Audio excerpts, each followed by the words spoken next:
So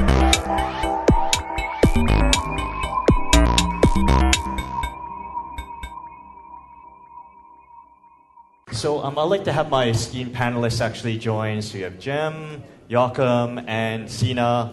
Unfortunately, Hassan Bey was not able. He'll be here later on today. There's been some flight delays or issues, I think, with many folks, I think, have experienced over the last couple of days. But he'll be here this afternoon. But unfortunately, he will not be able to join us for the panel. But you can hunt him down this afternoon. All right? Yes, whatever you guys like. Whatever you like. Thank you. All right, thank you, great. Mervin. So we'll try to make this panel as engaging as possible. And Sina, thank you for jumping in. He needs no introduction. So I think for our other panels, it would be great if you can give a quick introduction of yourself and your organization, and we can jump into it just to give everyone a context of where we're coming from. So. What is your... No. Microphone is... Oh. My microphone doesn't work. Okay. You, sir. Athlete or an entrepreneur? Yeah, Just all right. Good morning. Please. My name's Jem Sarto. I'm a venture capital fund manager based in Istanbul. We are a partner with Early Bird Venture Capital. We're a European early stage investor. Have recently closed a fund that's dedicated to the region with about $130 million to Turkey and Eastern Europe. And I've been in various forms making personal and institutional venture capital investments for the last 7-8 years or so. Great. Thank you. Joachim. If you're an athlete, what sport do you do? Okay, let me directly start. My name is Joachim Behrendt. I'm living in Turkey for 10, 12 years. I'm from Germany originally. I came as an academician. I left to London, was at London School of Economics for a while. Came back as an assistant professor at Borsig University, teaching accounting, stuff like that. I had my own ventures, already my own businesses in Germany. I worked as a management consultant. When I came back, I founded my own company called Nexum in Turkey. I realized it's big fun to set up a company, but it's not big fun to run a company. So I stepped back as the CEO. I just remained as the chairman. 3 years ago, I started teaching again at Borsig University. I'm teaching entrepreneurship, all the people we are seeing around. Thank you, Burak, for the invitation. Thank you, Sina, for the nice speech. You're not there, Jem, but most of them are coming to my lecture as guest speakers. We have a great lecture about entrepreneurship where I try to convince people that actually being an entrepreneur is a very good alternative to be a professional. I started my own investments as angel investor 2 years ago. Now I have a group of more than 30 co-investors, so we are like a small angel investment group with, let's say, like a private group at the moment. Okay, great, thank you. And I guess I don't need to introduce Sina, who spoke earlier. And I'll give a quick introduction. So I'm actually a venture partner at 500 Startups. So we are what we call like a micro VC or seed fund. We have a little bit under 100 million under investment. And we have actually invested in over 690 companies actually across the globe. 25 to 30% of our investments are actually overseas, outside the US, and that number is going to go up over the next couple of years. In my background, I was actually an executive at Yahoo, so I used to run a lot of the EMEA region. So I spent a lot of time in Turkey. I have huge, I'm maximum bullish about Turkey over the long term, which I think is what we're here to talk about. So let me jump in with a couple questions. And so I have my questions here. I'm not checking email. These are all my questions, just to clarify. So for each of you guys, how do you think the startup scene has changed in the last year? And this is actually in light of all the recent political and economic challenges that have happened really in the last year. What are your thoughts? We'd love to hear, to give people sort of more of the macroeconomic sort of view. Anybody? Maybe, Jem, you have more experience. I think the entrepreneurial ecosystem is not really a step function. I think it's a fairly continuous curve. Of course I'm biased, but we do think that the entrepreneurial landscape is improving on a continuous basis. I think what's changed over the last few years, interestingly, I was thinking about this morning, looking at the questions, Istanbul is now developing as a bit of a hub for the region. I think Startup Turkey this year is an example of that. And we'll probably have more regional participation this year than we've ever had here. Of course, the local ecosystem is trying to make itself more visible. There are more conferences, etc. As a result, there's more capital interest in the market, more investors, which means that entrepreneurs from the region are flocking here and starting to compete with Turkish startups for the investor attention, sometimes for pieces of the local market. So in a way, I think it's getting more competitive here, which I think is actually great for the Turkish ecosystem. I think it inspires the best entrepreneurs to perform better, to strive higher. So it's become a more competitive environment, in my opinion. I think there's I'm just observing from the investor side, there's a lot of more professionalism coming in. So when I started 2 years ago, okay, there are investors, angel investors, but it was more like individual support, and we had the first 1 or 2 angel networks which were in the market. Canada Business Angels were a very early mover. Then Burak has done groundbreaking work in Itohum. But now it's changed. The government realized that there is something which can be done. There's a program now, you can get a licensed angel. I'm the first foreigner being a licensed angel. And I think now the market is splitting. There are angels which are really informal angels, acting a little bit in the operations, more like co-founders. And we have another group of people which are really trying to adopt the business angel model as a business model to Turkey. And there we have some of the angel networks, some super angels like Hassan, who is not there. Sina said he's jumping into his position. He will be the next super angel maybe for the let's see. But apart from that, so there are more players in that market, in the professional market. And the startups are actually starting to select among the investors with whom they want to work. And the emphasis is on smart money. They want money, but they want smart money. And what they really need, and I can just repeat what everybody said before, we need people which are willing to go abroad, which think global from the very beginning. And both the startup scene and the investor scene has to think global and to be better connected. It's a shame that you see so many great startups in Turkey which are feeling somehow having a minority complex, not going abroad. You see startups from every country when you go to international conferences, but a little bit Turkey is subdued, and that's not appropriate. The startups are better, they earn better, and I think it's a job of investors to help them with that. I see. I would love your view as an operator. Well, it depends on from where you look to it. Yes, there was a big development in the last 5 years in the ecosystem of startups, especially. If you compare Turkey with other ecosystems, right? Let's say with Berlin or Stockholm, I think Turkey is far behind. So there is a big potential, but we are far behind in developing this ecosystem. Istanbul can be the next Berlin, but there is a long way to go. I still think the ecosystem, the Turkish guys, the entrepreneurs are much isolated. So there are, very few conferences like this where we can talk English. Very few blogs about Turkey in English and stuff like this.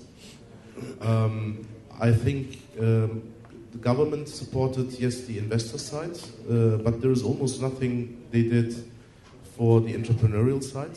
Look, if you want to hire somebody, or if you are an entrepreneur in non-Turkish, so you live in, let's say, in Jordan, and you would like to found your startup in Istanbul, this is almost impossible. It's extremely difficult.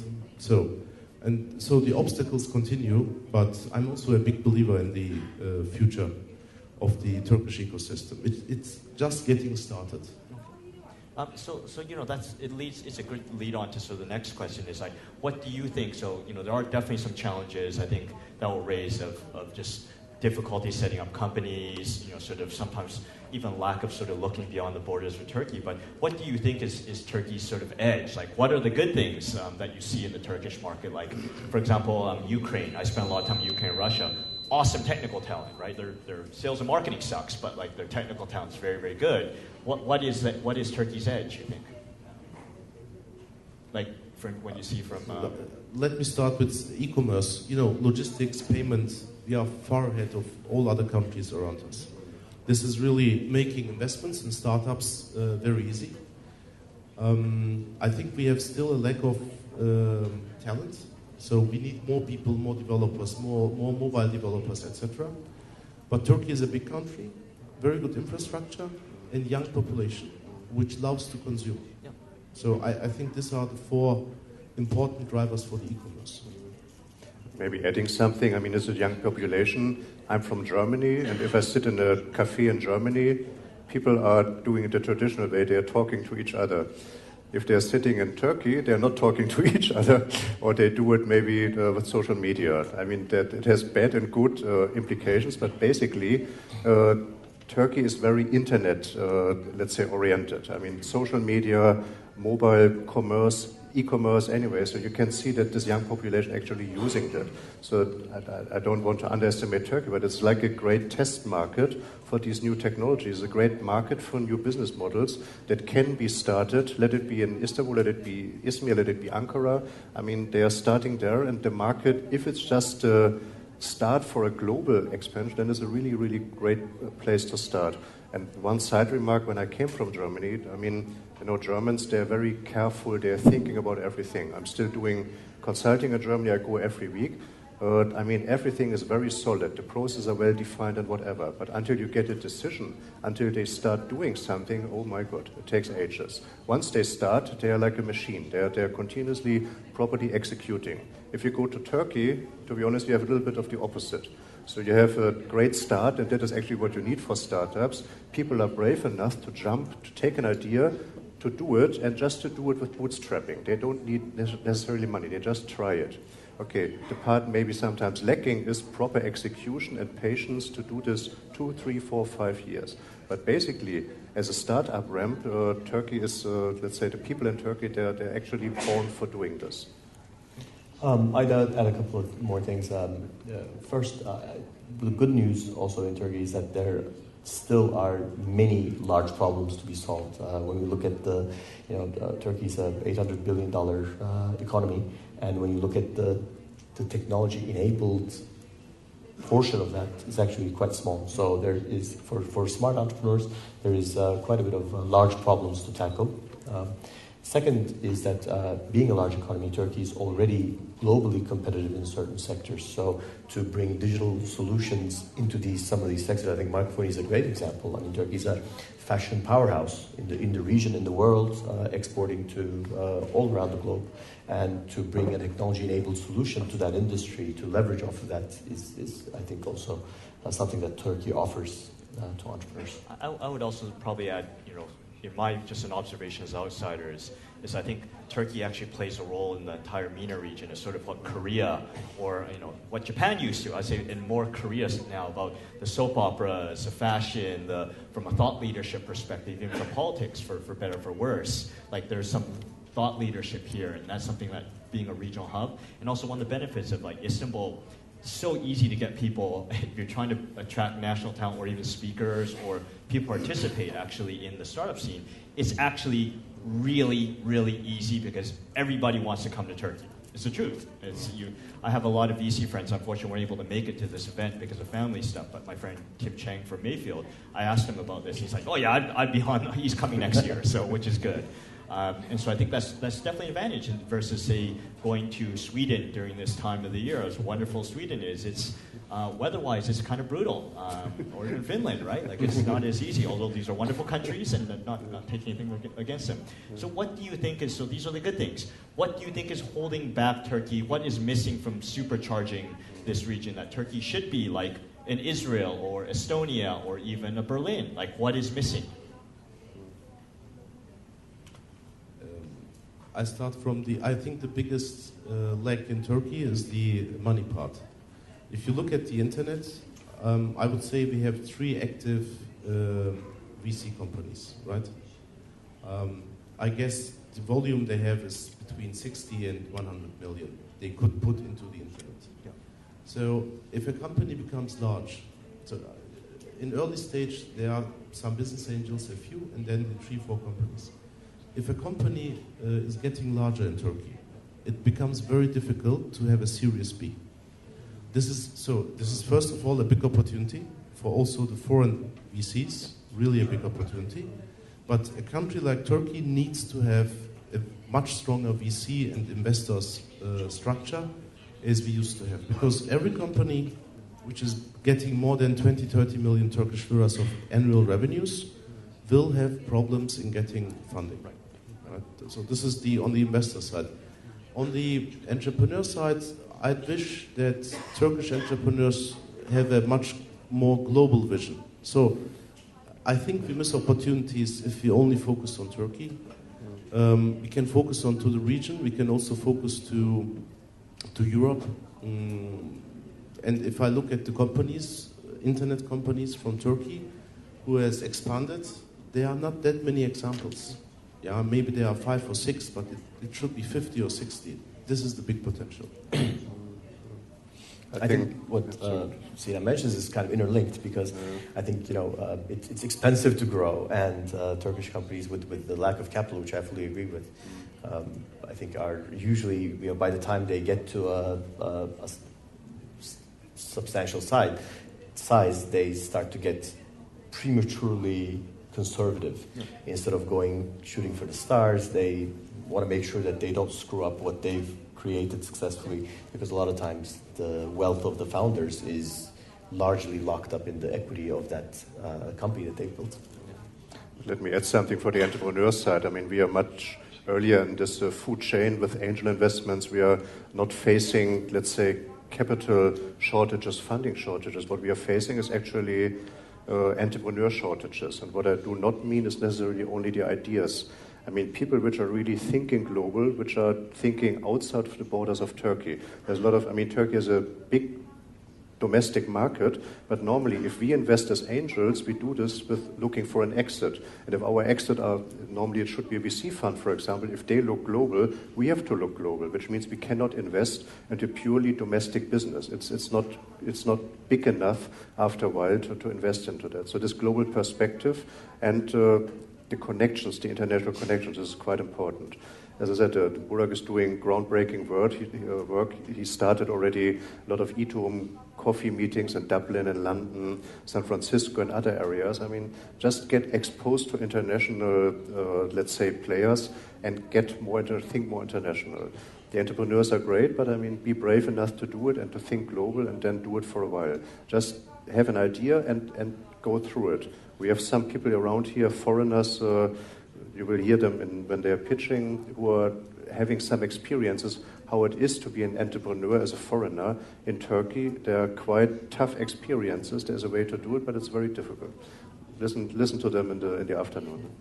I would also, another sort of outsider observation too, I think one of the challenges, I think a lot of ecosystems outside of like Silicon Valley, like even New York, I think one of the challenges just, so besides capital is a big constraint, I also think experience of actually scaling.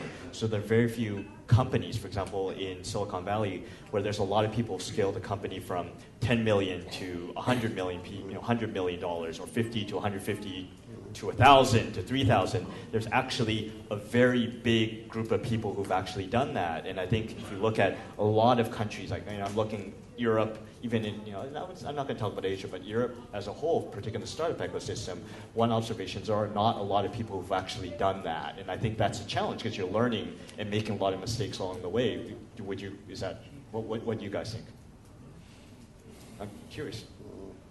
Well, I agree with your view. If I look at Turkey, there are, as far as I know, 12 internet companies who have more than 100 million Turkish lira revenues, which is not that much. So 100 million compared to the Valley, it's nothing. Yeah. The market structures are a little bit difficult to break up in Turkey. I mean, you have a lot of very small players in the market, and let's say they are allowed to do something. But the moment you enter commercially interesting territory, then you have some very, very big players, very big groups in the market, and they are actually not from the internet side, but they are dominating the market. To break into that without more money, without more funding, is extremely difficult. The market structure is a little bit difficult, and Turkey is not such an open economy in every area. There are some areas which are extremely open, like automotive. Others are much more closed, and then the market is not that big. Any thoughts? No. So I'll go to the last question, because this is a startup conference and it's talking about the future, and both as professional or sort of personal investors, like what sectors in the market actually excite you? Like as we talk over the next 1 or 2 years, like what are the areas that we should be paying attention to? I know Baresh mentioned some areas like education, super interesting. Finance tech is very interesting. What areas do you guys see personally, or for that you're specifically looking at? From our perspective, we actually try to refrain from sort of being super sector specific, and we try to avoid making judgments on the way that certain areas are moving into. And we would rather have our entrepreneurs convince us and lead us, because they're touching those markets on a day-to-day basis. But I mean, some of the areas you mentioned that Barış sort of brought up, again, Turkey has so many areas of large problems that haven't been tackled through technology. So we're biased towards large problems, bold solutions to large problems. Okay. From our side, I mean, I have a half private perspective. So I'm an investor into internet and internet-related areas. But if I would understand better, and I wish I could understand better, I may go into other areas. For example, agricultural. So I'm playing the strengths of Turkey a little bit. Tourism is something there's room for improvement. So there's some sectors where something more could be done. But basically, I agree, it's not our job actually to identify the sector and invent the entrepreneurs. They should rather come. What I experience in terms of what is relevant in what is needed in the market and what people offer, there's a discrepancy between the interest of young people starting a business, which are focusing on B2C or even C2C markets, whereas the majority of solutions which could be commercially successful is rather in the B2B area, and besides, they're even easier to implement. So we love to invest into something which is meaningful in B2B. We don't expect something like groundbreaking innovations, but something like process innovation, doing something better in these areas, that is already sufficient. If it's big enough, if it's interesting, that's another question. But basically, we love to have more B2B and small innovations in process improvements. Okay. Sina, any thoughts? Well, I'm completely sector agnostic, so I don't care about the sector. I'm totally entrepreneur driven. So if the team is convincing me, even the stuff is strange to me and I don't understand, I would consider to invest. First of all. Secondly, I prefer to invest in anything without model risk. So if there is a successful example anywhere in the world and somebody is taking this to Turkey, I perceive this as something that the model risk is gone and there is only the execution risk. I believe that everything which is making in-transplant markets more transparent has a big chance in the internet, because if I look at the biggest e-commerce companies or internet companies, they excluded one of the intermediaries in the market. You know, eBay connected C2C people and lots of other stories. PayPal and other payment systems take the banking system a little bit out. So this is also something which is exciting me. From specific areas, you know, all the doctor appointment sites seem interesting to me at the time being. There are some startups also pitching in Turkey, like ZocDoc in the US. Yeah. This is exactly, you know, there is a model established in the US. It's making a market more transparent and efficiency, and then it depends on finding the right team. And this is a little bit my investment philosophy. But I'm not structured like, you know, these two gentlemen. It's more or less a private, small investment. And so, you know, we have like 2 minutes left, and this is a startup conference. So in one quick word, piece of advice for any of the young, awesome startups that we have in this room, what advice would you give them? To make this as practical as possible, hopefully. We have 2 minutes. Very quickly, just we do see a lot of people who we think have no business being in business themselves. Like, there's so much glamour these days around entrepreneurial stuff that we come across many misguided entrepreneurs. Entrepreneurship is very, very tough. It's not a pleasant journey. That's the one advice that I really, look at what you're trying to do and make sure you really want to do it. I would support that. Passion is very important, as Sina talked about earlier. You got to be a missionary, not a mercenary. Mercenaries don't make it in this business. They don't last. It's a hard thing. I mean, for me, it's easy. As I said, my mission, even for my lecture, is convincing you being an entrepreneur is a very good alternative to being a professional. Show me any professional above the age of 35, 40 in Istanbul who looks happy. I mean, this is Or across the world, I think. This is very different. It's very tough, yes. It's very risky, yes. But it is an alternative. Just do it. And by the way, one additional remark, because we have a lot of international investors. Okay, there's something going on in Turkey in a moment, both on the political side and the economy is going down. But what I have seen from Barish is exactly what I believe what should be done. Exactly in times when you believe everything, oh my God, stay out, don't do anything, don't invest, don't start, just in that moment start. If you talk to someone like Warren Buffett, he can just confirm it. I mean, just start in the times when things look bad. And I think it's the right time both to start something and to invest. And as entrepreneurs, just go, just do it. Don't hesitate, you are normally young. You have plenty of time where you can still become a professional. Don't waste your time with something where you're not happy with. I have always one advice, remember the 3 reasons why startups fail.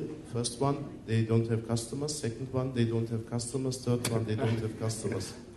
So this is the only advice I would give to them. If you don't have customers, forget about everything else. Fully agree. That's a great way to end the panel. Thank you very much, you guys. Thank you, Marvin. Thank you.